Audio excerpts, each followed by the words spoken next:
ওম ত্র্যম্বকম যজামহে সুগন্ধিম পুষ্টিবর্ধনম উর্বারুকমিব বন্ধনান মৃত্যুর্মুক্ষীয়মামৃতাৎ।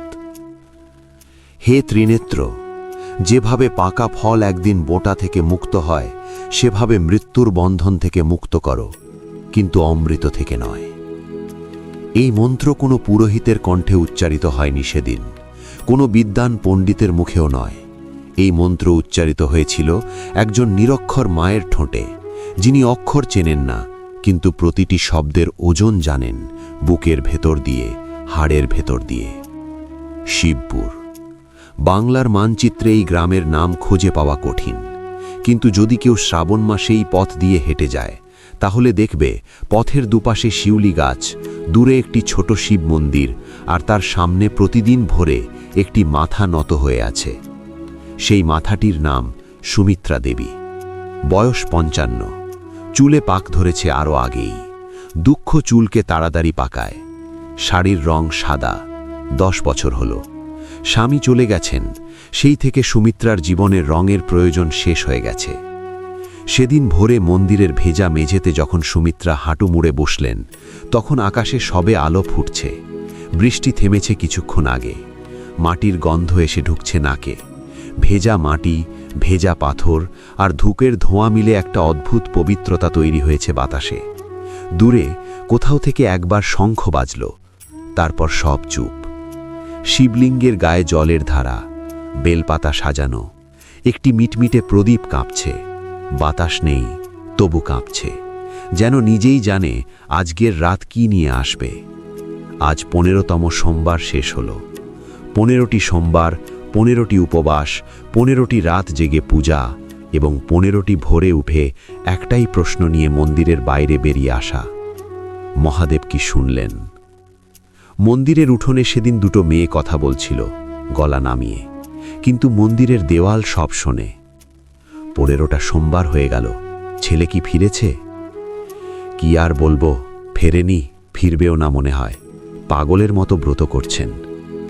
সুমিত্রা শুনলেন, কিছু বললেন না। মানুষ যখন বলার কিছু খুঁজে পায় না, তখন সে মাথা নিচু করে। সুমিত্রাও তাই করলেন। শিবলিঙ্গের দিকে তাকিয়ে রইলেন নিঃশব্দে। তার চোখে জল ছিল না তখন, কান্নাও না, ছিল শুধু একটা বাড়ি পাথরের মতো চুপ। তখনই মন্দিরের ভেতর থেকে এলেন শিবশঙ্কর। ৮০ বছর বয়স, পিঠ একটু বাঁকা, কিন্তু চোখ দুটো এখনো তীক্ষ্ণ, যেন ৭০ বছরে দেখা সবকিছু সেখানে জমে আছে, নিভু নিভু করে জ্বলছে। তিনি এসে সুমিত্রার পাশে বসলেন, কিছু বললেন না, শুধু একটা দীর্ঘশ্বাস নিলেন। তারপর বললেন, মা, তুমি কি স্কন্দপুরাণের সেই কথা জানো? সুমিত্রা মাথা তুললেন জিজ্ঞাসু চোখে। এক বণিকের স্ত্রী ছিলেন এক সময়। তার পরিবার হারিয়ে গিয়েছিল, সব, স্বামী, ছেলে, কেউ ছিল না। তিনি ১৬ সোমবার ব্রত রেখেছিলেন। ১৫টি সোমবার গেছে, কিছু হয়নি। তিনিও ভেবেছিলেন মহাদেব হয়তো শোনেননি। শিবশঙ্কর থামলেন, কিন্তু ১৬তম সোমবারের শেষ রাতে সব ফিরে এসেছিল। সুমিত্রার বুকের ভেতরে কি একটা নড়ে উঠল, এমন কাঁপুনি যেটা কান্না নয়, কিন্তু কান্নার চেয়েও গভীর। দীর্ঘ শীতের পরে গাছের গোড়ায় যেভাবে একটুখানি সবুজ ফুটে ওঠে, ঠিক সেভাবে। মহাদেব কখনো ভক্তের চোখের জল মাটিতে পড়তে দেন না মা, পুরোহিত বললেন, শুধু পরীক্ষাটা শেষ করতে হয়। সুমিত্রা সেদিন বাড়ি ফিরলেন ধীর পায়ে। পথের দুপাশে ধান ক্ষেত, শ্রাবণের আকাশ ভারী মেঘে ঢাকা, পায়ের তলায় ভেজা কাদামাটি, প্রতিটি পদক্ষেপে একটু সামান্য প্রতিরোধ, যেন মাটিও তাকে ধরে রাখতে চাইছে।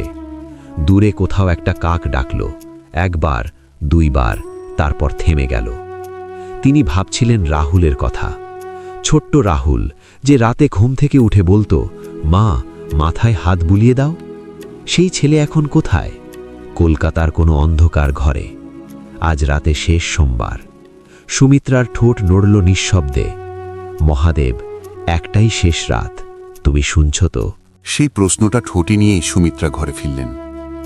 ঘরটা ছোট, টিনের চাল, মাটির দেওয়াল, একটি জানালা যেটা দিয়ে বাইরের আলো আসে, কিন্তু ভেতরের অন্ধকার বেরোয় না। ঘরের এক কোণে একটি ছোট আসন পাতা, সেখানে শিবলিঙ্গ, সামনে তামার বাটিতে জল, দুটো বেলপাতা, একটি ধূপকাঠি থেকে ধোঁয়া উঠছে সরু সুতোর মতো সোজা উপরে, তারপর বাতাসে মিলিয়ে।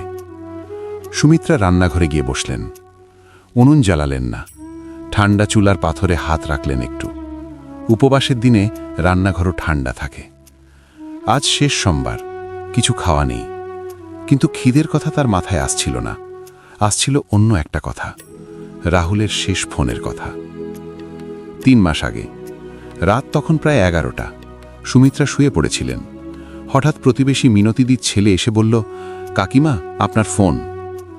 গ্রামে সুমিত্রা নিজের ফোন নেই, পাশের বাড়ির ফোনেই কথা হয়। ধরলেন।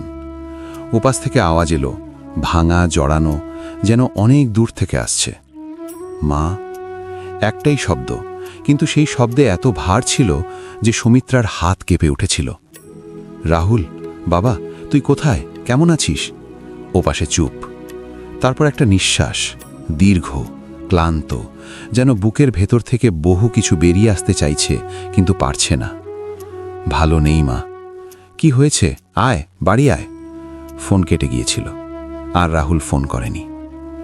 সুমিত্রা সেই রাতের পর থেকেই 16 সোমবার ব্রত শুরু করেছিলেন। শিবশঙ্করদা বলেছিলেন, মা, 16 সোমবার ব্রত রাখো, মন থেকে চাও, মহাদেব ফেরাবেন না। কিন্তু ব্রত মানে শুধু না খেয়ে থাকা নয়। ব্রত মানে প্রতিটি মুহূর্তে ঈশ্বরকে মনে রাখা। ব্রত মানে নিজের সমস্ত ভয়, সমস্ত সন্দেহ, সমস্ত ক্লান্তি একটি নামের ভেতরে ডুবিয়ে দেওয়া। ওম নমঃ শিবায়, ওম নমঃ শিবায়। কিন্তু আজ 15টি সোমবার পেরিয়ে এসে সুমিত্রার মনের ভেতরে একটা প্রশ্ন উঠছিল। সে প্রশ্নটাকে চাপা দিতে চাইছিলেন, পারছিলেন না। আমি কি খারাপ মা ছিলাম? ভাবলেন। ছেলেকে ডাক্তার বানাতে চেয়েছিলেন। স্বামীর মৃত্যুর পর যা সঞ্চয় ছিল সব দিয়েছিলেন। রাহুল মেধাবী ছিল, সবাই বলতো। কলকাতায় পড়তে গেল। প্রথম 2 বছর চিঠি আসত, তারপর চিঠি কমল, তারপর ফোন, তারপর একদিন খবর এলো রাহুল পড়াশোনা ছেড়ে দিয়েছে, কুসঙ্গে পড়েছে, মদ, জুয়া। সুমিত্রা কাউকে দোষ দেননি, নিজেকেই জিজ্ঞেস করেছেন, আমার পূজায় কি কোনো ত্রুটি ছিল? আমি কি ঠিকমতো শিখিয়েছিলাম? স্বামী বেঁচে থাকলে কি ছেলে এভাবে হারিয়ে যেত? উত্তর কেউ দেয়নি। শুধু রাতের বাতাসে কিনের চালে বৃষ্টি পড়েছে। কলকাতায় সেই মুহূর্তে একটা ঘর, স্যাঁতস্যাঁতে দেওয়াল, বাসি কাপড় আর ছাই মেশানো গন্ধ, যেটা একবার নাকে লাগলে মনে হয় এই ঘর বহুদিন ধরে নিজেকে ছেড়ে দিয়েছে। ভাঙা জানালার ফাঁক দিয়ে রাস্তার আলো ঢুকছে আধো অন্ধকারে। মেঝেতে একটা মাদুর, তার উপর একজন যুবক শুয়ে আছে, চোখ খোলা কিন্তু দৃষ্টি শূন্যে। রাহুল। একসময় এই ছেলের চোখে স্বপ্ন ছিল, সাদা অ্যাপ্রন পরার স্বপ্ন, স্টেথোস্কোপ গলায় নেওয়ার স্বপ্ন, মাকে একদিন ভালো বাড়িতে নিয়ে যাওয়ার স্বপ্ন। সেই স্বপ্নগুলো কোথায় গেল সে নিজেও জানে না। ঠিক কোন মুহূর্তে আলো নিভে গেল। হয়তো সেই রাতে যখন কমল প্রথম তার হাতে গ্লাস তুলে দিয়েছিল, এক চুমুক দে, মাথা হালকা হয়ে যাবে। হয়তো আরও আগে, হয়তো সেদিন যেদিন বাবার মৃত্যুর খবর পেয়ে সে কাঁদতে পারেনি, ভেতরে ভেতরে পাথর হয়ে গিয়েছিল, আর পাথর ভাঙতে পারেনি। কিন্তু মাঝে মাঝে রাতে, ঠিক এই রকম নিঝুম রাতে, মায়ের মুখ মনে পড়ে। সেই মুখ, ভোরবেলা উঠে পূজায় বসার মুখ, হাতে বেলপাতা নিয়ে চোখ বন্ধ করে মহাদেবকে ডাকার মুখ। সেই মুখ মনে পড়লে বুকের ভেতরে কোথাও একটা ক্ষত টনটন করে ওঠে। লজ্জা বলে মুখ ঢাকো, কিন্তু কোথাও একটা শিশু এখনও কাঁদছে, অন্ধকারে, একা, মাকে ডাকছে। সেদিন বিকেলে কমল এসেছিল। কিরে, শুয়ে আছিস কেন? চল, আজ রাতে একটু। রাহুল উঠে বসল, কমলের দিকে তাকালো। হঠাৎ মনে হলো এই মানুষটার মুখের দিকে সে কখনো ভালো করে তাকায়নি। ফাঁকা চোখ, মিথ্যে হাসি। না, কি না, আজ না। কমল কিছুক্ষণ তাকিয়ে থেকে চলে গেল। রাহুল আবার শুয়ে পড়ল। মায়ের কথা মাথায় ঘুরছে। সে জানে মা আজও পূজা করছেন, জানে মা আজও উপবাস রেখেছেন, জানে মা আজও মহাদেবের কাছে তার জন্য চাইছেন। কিন্তু সে ফিরতে পারছে না, কারণ ফিরে গিয়ে মায়ের চোখের দিকে তাকানোর শক্তি নেই। সেই চোখে ভালোবাসা আছে, আর সেই ভালোবাসাই সবচেয়ে কঠিন সহ্য করতে। রাত নামছিল। শিবপুরে টিনের চালে প্রথম বৃষ্টির ফোঁটা পড়ল। 1, 2, 3, তারপর একসাথে অনেকগুলো। সুমিত্রা উঠলেন। উপবাস ক্লান্ত শরীরে পা দুটো একটু টলমলে, তবু স্থির। আসনের সামনে এসে বসলেন। প্রদীপ জ্বালালেন, হাতে বেলপাতা তুলে নিলেন, চোখ বন্ধ করলেন। আজ রাতে শেষ সোমবার, শেষবারের মতো ডাকবেন, মহাদেব তুমি কি আছো? চোখ বন্ধ, ঠোঁট নড়ছে। রাত তখন 11টা, বৃষ্টি থামেনি। টিনের চালের শব্দ হচ্ছে অবিরাম, যেন কেউ ছোট ছোট পাথর ছুঁড়ে দিচ্ছে ওপর থেকে, একটার পর একটা, বিরামহীন। সুমিত্রা বসে আছেন, চোখ বন্ধ, ঠোঁট নড়ছে। ওম নমঃ শিবায়, ওম নমঃ শিবায়। প্রদীপের শিখা কাঁপছে, ধূপের ধোঁয়া ঘরময় ছড়িয়ে পড়েছে। বেলপাতার সবুজ গন্ধ, জলের শীতলতা। শিবলিঙ্গের মসৃণ পাথর ছুঁয়ে আছেন আঙুলের ডগা দিয়ে। এই স্পর্শে একটা শান্তি আছে, যে শান্তির কোনো ব্যাখ্যা হয় না। মাটির ঘরে মিটমিটে প্রদীপের আলোয়, বৃষ্টির শব্দের ভেতরে একজন মা তার ছেলের জন্য ঈশ্বরের সামনে বসে আছেন, আর কোনো কথা নেই। কিন্তু মনের ভেতরে সব সময় এত শান্তি থাকে না। মাঝে মাঝে ভেতর থেকে একটা কণ্ঠস্বর ওঠে, ঠান্ডা, নিষ্ঠুর। 15টা সোমবার গেল, কিচ্ছু হয়নি, আজও হবে। চোখ বন্ধ, ঠোঁট নড়ছে। রাত তখন 11টা, বৃষ্টি থামেনি। টিনের চালের শব্দ হচ্ছে অবিরাম, যেন কেউ ছোট ছোট পাথর ছুঁড়ে দিচ্ছে ওপর থেকে, একটার পর একটা, বিরামহীন। সুমিত্রা বসে আছেন, চোখ বন্ধ, ঠোঁট নড়ছে। ওম নমঃ শিবায়, ওম নমঃ শিবায়। প্রদীপের শিখা কাঁপছে, ধূপের ধোঁয়া ঘরময় ছড়িয়ে পড়েছে। বেলপাতার সবুজ গন্ধ, জলের শীতলতা। শিবলিঙ্গের মসৃণ পাথর ছুঁয়ে আছেন আঙুলের ডগা দিয়ে। এই স্পর্শে একটা শান্তি আছে, যে শান্তির কোনো ব্যাখ্যা হয় না। মাটির ঘরে মিটমিটে প্রদীপের আলোয়, বৃষ্টির শব্দের ভেতরে একজন মা তার ছেলের জন্য ঈশ্বরের সামনে বসে আছেন, আর কোনো কথা নেই। কিন্তু মনের ভেতরে সব সময় এত শান্তি থাকে না। মাঝে মাঝে ভেতর থেকে একটা কণ্ঠস্বর ওঠে, ঠান্ডা, নিষ্ঠুর। 15টা সোমবার গেল, কিচ্ছু হয়নি, আজও হবে না। সুমিত্রা সেই কণ্ঠটাকে চেনেন। এটা সন্দেহের কণ্ঠ। প্রতিটি ব্রতের রাতে এই কণ্ঠ আসে, প্রতিটি উপবাসের শেষে এই কণ্ঠ আসে।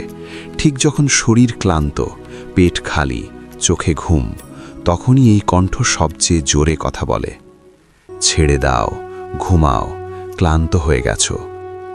সুমিত্রা চোখ আরও শক্ত করে বন্ধ করলেন। ওম নমঃ শিবায়, ওম নমঃ শিবায়। রাত 12টার পর কলকাতায় রাহুলের ঘরে তখন কমল ফিরে এসেছে, একা না, সাথে আরও একজন, মদের বোতল। রাহুল দেওয়ালে হেলান দিয়ে বসেছিল, কমল বোতল এগিয়ে দিল। রাহুল নিল না। কি হলো তোর আজকে, সাধু হয়ে গেছিস? রাহুল কিছু বলল না। কমল হাসল, সেই ফাঁকা হাসি। শোন, আজ রাতে একটা কাজ আছে, টাকার দরকার, তুই আছিস তো? রাহুল মাথা তুলল। কোন কাজ? পরে বলবো, আয় আগে। রাহুল উঠে দাঁড়ালো। যাওয়ার আগে একবার থামল। কোথা থেকে যেন একটা গন্ধ এলো, ধূপের গন্ধ। এই ঘরে ধূপ নেই, তবুও মায়ের ঘরের গন্ধ। সে মাথা ঝাঁকালো, ভুল মনে হলো। কমলের পেছনে হাঁটতে লাগল। রাত 1টা, শিবপুরে বৃষ্টি আরও ভারী হয়েছে। সুমিত্রা তখনও বসে, শরীর টলছে। এতক্ষণ না খেয়ে না ঘুমিয়ে, তবু উঠবেন না, আজ রাত শেষ না হওয়া পর্যন্ত না। হঠাৎ বাইরে একটা শব্দ, দরজায় ধাক্কা। সুমিত্রা চোখ খুললেন। প্রতিবেশী মিনতিদি, মাথায় একটা চাদর, বৃষ্টিতে ভিজেছেন। ঠান্ডা ভেজা হাতটা দরজার চৌখাট ধরে আছে, কাঁপছে একটু। মুখে কথা নেই, চোখে যা আছে সেটা বলতে সাহস হচ্ছে না। কি হয়েছে মিনতিদি? মিনতিদি ঢোকলেন, দরজা বন্ধ করলেন। সুমিত্রা, শহর থেকে ফোন এসেছিল। সুমিত্রার বুকে কিছু একটা শক্ত হয়ে গেল। কার ফোন? কে একজন বলল রাহুল নাকি হাসপাতালে, অবস্থা ভালো না। নীরবতা, শুধু বৃষ্টির শব্দ। সুমিত্রার হাত থেকে বেলপাতা পড়ে গেল, খসখস করে মেঝেতে। তিনি সেদিকে তাকালেন। সবুজ পাতা, মেঝের ধুলোয়। 16টা সোমবার রাখলাম, তবু গলার ভেতর থেকে শব্দটা বেরোলো কিনা বোঝা গেল না, হয়তো শুধু ঠোঁট নড়ল। মিনতিদি কাছে এলেন। সুমিত্রা, সুমিত্রা, আমি কি খারাপ মা ছিলাম? মিনতিদি কি বলবেন খুঁজে পেলেন না। সুমিত্রা প্রদীপের দিকে তাকালেন, শিবলিঙ্গের দিকে তাকালেন, তারপর দুহাতে মুখ ঢাকলেন। কান্না এলো না, শুধু একটা ভারী ভাঙা নিঃশ্বাস, যে নিঃশ্বাসে 15টি সোমবারের সব ক্লান্তি একসাথে বেরিয়ে আসছিল। ঠিক তখন দরজায় আরেকটি শব্দ। শিবশঙ্কর, 80 বছর বয়স, এই বৃষ্টিতে ভিজে এসেছেন, পায়ে কাদা, কিন্তু চোখে সেই আলো নেভেনি। তিনি ঘরে ঢুকলেন, মেঝেতে পড়া বেলপাতাটা দেখলেন, তারপর সুমিত্রার দিকে তাকালেন। মা। সুমিত্রা মুখ তুললেন, চোখ লাল। শিবশঙ্কর এসে তার পাশে বসলেন, দুটো হাত তুলে সুমিত্রার হাত ধরলেন। সেই হাত বৃদ্ধের হাত, চামড়া কুচকানো, কিন্তু শক্ত, যে শক্তি বয়সের নয়, বিশ্বাসের। ব্রত অসম্পূর্ণ রেখো না। কিন্তু রাহুল? মহাদেব জানেন রাহুলের কথা, তোমার চেয়েও বেশি জানেন। সুমিত্রার ঠোঁট কাঁপছে। আমি ভয় পাচ্ছি। শিবশঙ্কর একটুও না থেমে বললেন, মহাদেব সবচেয়ে বেশি পরীক্ষা করেন ঠিক সেই মুহূর্তে, যখন ভক্ত ভাঙতে চায়। আজ রাতের এই মুহূর্তটাই সবচেয়ে পবিত্র মা, এই কান্নাটাই সবচেয়ে বড় পূজা। সুমিত্রা কাঁপতে কাঁপতে মেঝে থেকে বেলপাতাটা তুললেন, ধুলো ঝাড়লেন, শিবলিঙ্গের সামনে রাখলেন, চোখ বন্ধ করলেন। 100 কিলোমিটার দূরে কলকাতার এক অন্ধকার গলির শেষে একটি ঘরে রাহুলের হাতে উঠে এলো একটি বোতল, কিন্তু এই বোতলে মদ নেই, এই বোতলে বিষ। বোতলটা হাতে। রাত তখন 2টো। কলকাতার সেই ঘর, বাইরে বৃষ্টি, ভেতরে অন্ধকার। ভাঙা জানালার ফাঁক দিয়ে রাস্তার একটুখানি হলুদ আলো ঢুকছে, মেঝেতে একটা সরু রেখার মতো পড়ে আছে। রাহুল একা। কমল চলে গেছে, কাজ হয়নি, টাকা আসেনি। রাগ করে বেরিয়ে গেছে, তুই আর কোনো কাজের না। রাহুল সেই কথায় কষ্ট পায়নি। সে অনেক আগেই নিজেকে বলেছে, আমি কোনো কাজের না, মায়ের কাজের না, নিজের কাজের না, পৃথিবীর কাজের না। এই বোতল কোথায় থেকে এলো? কমলের ব্যাগে ছিল, কমল ফেলে গেছে, নাকি সে নিয়েছে, মনে নেই। বোতলটার দিকে তাকিয়ে আছে। ভেতরে তরল, রংহীন, গন্ধহীন, কিন্তু রাহুল জানে এটা কি। সে ভাবছিল মায়ের কথা। আজ কেন এত মনে পড়ছে? প্রতিদিন তো মনে পড়ে না। প্রতিদিন তো নিজেকে ডুবিয়ে রাখা যায় মদে, গোলমালে, কমলের ফাঁপা কথার ভিড়ে। কিন্তু আজ রাতে কেন এত জোরে মনে পড়ছে? মায়ের সেই মুখ, ভোরবেলার সেই মুখ, প্রদীপের আলোয় চোখ বন্ধ করে পূজায় বসার সেই মুখ। রাহুলের বুকের ভেতরে কিছু একটা মোচড় দিয়ে উঠল। সে বোতলটা আরেকটু কাছে টানল। হাত কাঁপছে, শ্বাস ছোট হয়ে আসছে। শিবপুরে তখন রাত 2:15। সুমিত্রা বসে আছেন। শিবশঙ্কর চলে গেছেন একটু আগে, মিনতিদিও গেছেন। সুমিত্রা একা। শুধু প্রদীপ, শুধু শিবলিঙ্গ, শুধু বৃষ্টির শব্দ। সুমিত্রার চোখ থেকে জল পড়ছে, থামছে না, মুছছেন না। মোঝার দরকার নেই। এই জল পূজার অংশ। এই জল তার সবচেয়ে খাঁটি অর্ঘ্য। মহাদেব, আমার ছেলেটাকে দেখো। আমি জানি না সে কোথায়, জানি না কেমন আছে, তুমি জানো, তুমিই শুধু জানো। আমি খারাপ মা হয়ে থাকলে আমাকে শাস্তি দাও, কিন্তু ছেলেটাকে ক্ষমা করো। বৃষ্টির শব্দ, প্রদীপের কাঁপা, তারপর নীরবতা। হঠাৎ বৃষ্টি থামল, একদম হঠাৎ, এক মুহূর্তে, যেন কেউ হাত তুলে থামিয়ে দিয়েছে। সুমিত্রা চোখ খুললেন না, কিন্তু অনুভব করলেন ঘরের বাতাস বদলে গেছে। একটু আগে যে বাতাস ছিল, ভেজা, ঠান্ডা, ভারী, সেটা নেই। এখন বাতাসে একটা উষ্ণতা, একটা গন্ধ, বেলফুলের গন্ধ। এই ঘরে বেলফুল নেই, সুমিত্রা জানেন, তবু গন্ধ পাচ্ছেন। তার শরীরের লোম দাঁড়িয়ে গেল। তারপর প্রদীপের শিখা, একটু আগেও কাঁপছিল, এখন স্থির, একদম স্থির। বাতাস নেই, তবু একটু আগে কাঁপছিল। বাতাস নেই, তবু এখন স্থির, যেন কোনো অদৃশ্য হাত শিখাটাকে ধরে রেখেছে। কলকাতায় ঠিক সেই মুহূর্তে রাহুলের হাত উঠল বোতলের ছিপি খোলার জন্য। আঙুল ছিপিতে লাগল, তারপর ঘর হঠাৎ উষ্ণ হয়ে গেল। শীতের মতো ঠান্ডা সেই ঘরে হঠাৎ যেন কেউ এসেছে। একটা আলো। রাহুল চমকে তাকালো। কোথা থেকে এলো?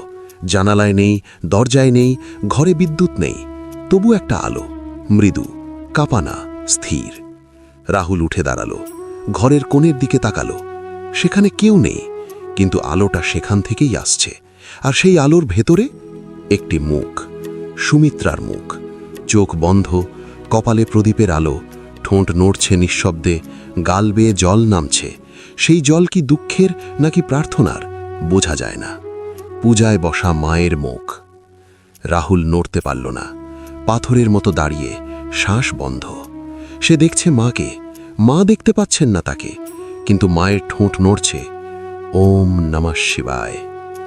রাহুলের হাত থেকে বোতলটা পড়ে গেল, খটখট শব্দ করে মেঝেতে গড়িয়ে গেল। সে সেদিকে তাকালো না, তার চোখ সেই আলোর দিকে, সেই মুখের দিকে। বুকের ভেতরে কোথাও যেন একটা বাঁধ ভেঙে গেল, পাথরের বাঁধ, 10 বছরের।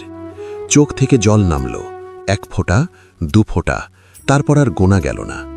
রাহুল মেঝেতে বসে পড়ল, 2 হাতে মুখ ঢাকল, কাঁদছে।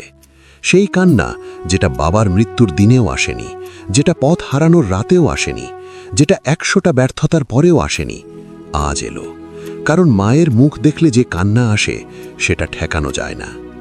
শিবপুরে সুমিত্রার চোখের জল শিবলিঙ্গের গায়ে পড়ল, একটি ফোঁটা।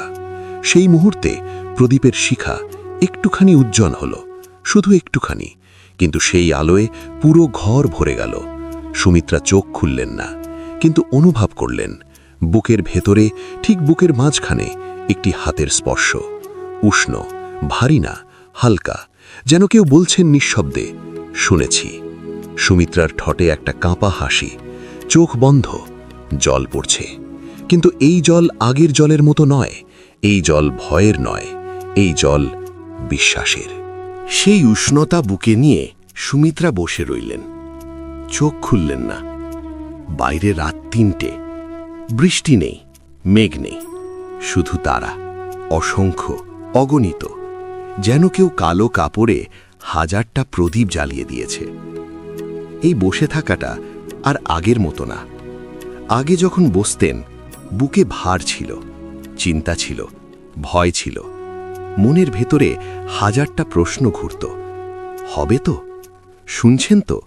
আমার ব্রতে কি ত্রুটি হচ্ছে? এখন সেসব নেই। এখন শুধু একটা শান্তি, গভীর, ভারী না, হালকা, যেন অনেক দিন পর কেউ কাঁধ থেকে একটা বোঝা নামিয়ে নিয়েছে। কলকাতায় রাহুল তখনও মেঝেতে, কাঁদতে কাঁদতে ক্লান্ত হয়ে গেছে। আলোটা নেই আর, কিন্তু মায়ের মুখটা এখনো চোখের সামনে। সেই মুখ প্রদীপের আলোয়, চোখ বন্ধ, ঠোঁট নড়ছে। রাহুল মেঝে থেকে উঠল, ধীরে। পায়ে শক্তি নেই, মাথা ভার, কিন্তু বুকের ভেতরে একটা টান।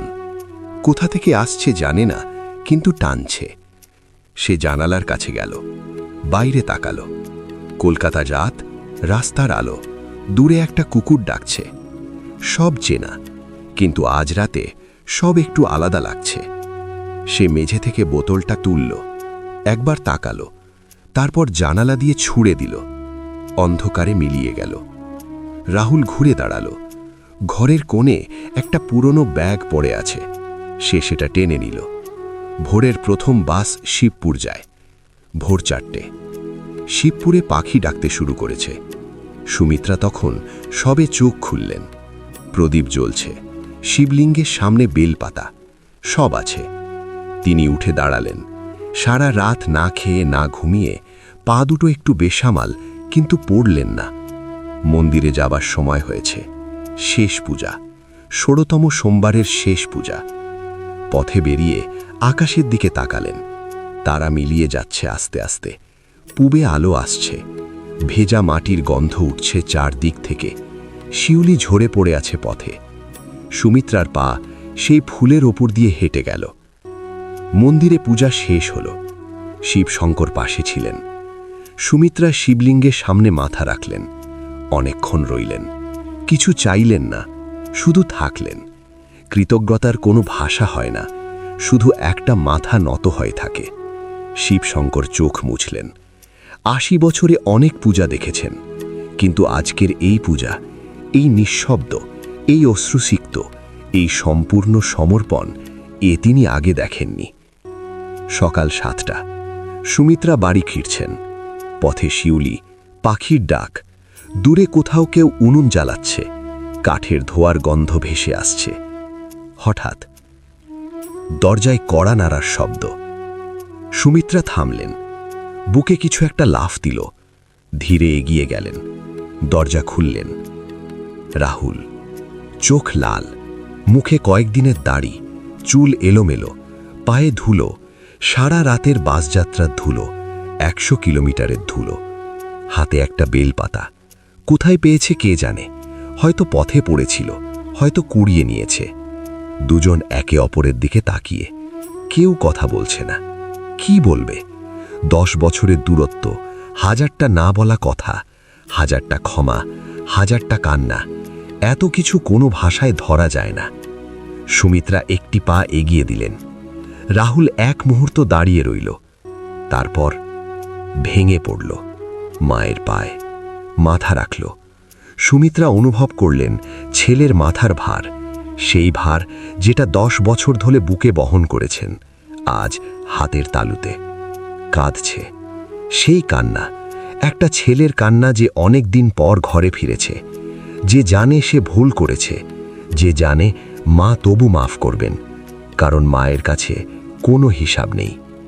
সুমিত্রা হাত রাখলেন ছেলের মাথায়, কাঁপছে সেই হাত, কিন্তু সরালেন না। মন্দিরে গেলেন দুজনে। রাহুল প্রণাম করল অনেকক্ষণ, উঠে মায়ের দিকে তাকালো। মা, তুমি আমাকে মহাদেবের কাছে রেখে এসেছিলে, তাই ফিরে এলাম। সুমিত্রা কিছু বললেন না, শুধু ছেলের হাতটা ধরলেন শক্ত করে। ওম ত্রয়ম্বকম যজামহে সুগন্ধিম পুষ্টিবর্ধনম উর্বারুকমিব বন্ধনাৎ মৃত্যুর মুক্ষীয় মামৃতাৎ। এই মন্ত্র যখন একজন মা তার ছেলের জন্য উচ্চারণ করেন, তখন শব্দগুলো শুধু বাতাসে ভাসে না, সেগুলো কোথাও পৌঁছায়। সেই রাতের কথা শিবপুরের মাটি জানে, টিনের চাল জানে, মিটমিটে প্রদীপ জানে, একটা বেলপাতা জানে, যেটা হাত থেকে পড়ে গিয়েছিল, তারপর কাঁপতে কাঁপতে আবার তোলা হয়েছিল। মহাদেব ভক্তের চোখের জল গুণে রাখেন, প্রতিটি ফোঁটা, প্রতিটি রাত, প্রতিটি না খাওয়া দিন, প্রতিটি সন্দেহের মুহূর্তে যখন বিশ্বাস তবু হাল ছাড়েনি, এবং উত্তর দেন ঠিক সেই মুহূর্তে যখন ভক্তের বুকের বিশ্বাস সবচেয়ে কাঁপছে, সবচেয়ে ভাঙতে চাইছে, সবচেয়ে একা। সেই রাতে শিবপুরে বৃষ্টি থেমেছিল হঠাৎ। বেলফুলের গন্ধ এসেছিল কোনো ফুল ছাড়াই, প্রদীপ উজ্জ্বল হয়েছিল কোনো কারণ ছাড়াই, আর 100 কিলোমিটার দূরে একটা ছেলের হাত থেকে পড়ে গিয়েছিল বিষের বোতল। না, কোনো কারণ ছাড়া নয়, কোনো শক্তি ছাড়া নয়, কারণ ছিল, শক্তি ছিল। সেই শক্তির নাম একটি মায়ের শেষ রাতের কান্না। ব্রত শুধু উপবাস নয়, ব্রত হলো সেই রাতের নাম যখন সব শেষ হয়ে গেছে মনে হয়, তবু একটি হাত শিবলিঙ্গ ছেড়ে দেয় না। সেই হাতের মুঠোয় পুরো পৃথিবী। সকালের আলো এসে পড়েছে মন্দিরের চাতালে, শিউলি ফুল ছড়িয়ে আছে মেঝেতে, পাখি ডাকছে, দূরে কোথাও মন্দিরের ঘণ্টা। দুটো মানুষ পাশাপাশি, মা আর ছেলে। একজনের চোখে কৃতজ্ঞতা, অপরজনের চোখে লজ্জা নয়, ফেরার স্বস্তি। দুজনের মুখে কোনো কথা নেই, কারণ কিছু মুহূর্ত কথার বাইরে। ঈশ্বর সেখানেই থাকেন যেখানে একজন মা তার সন্তানের জন্য কাঁদেন, এবং সেই কান্না কখনো মাটিতে পড়ে না, কখনো না।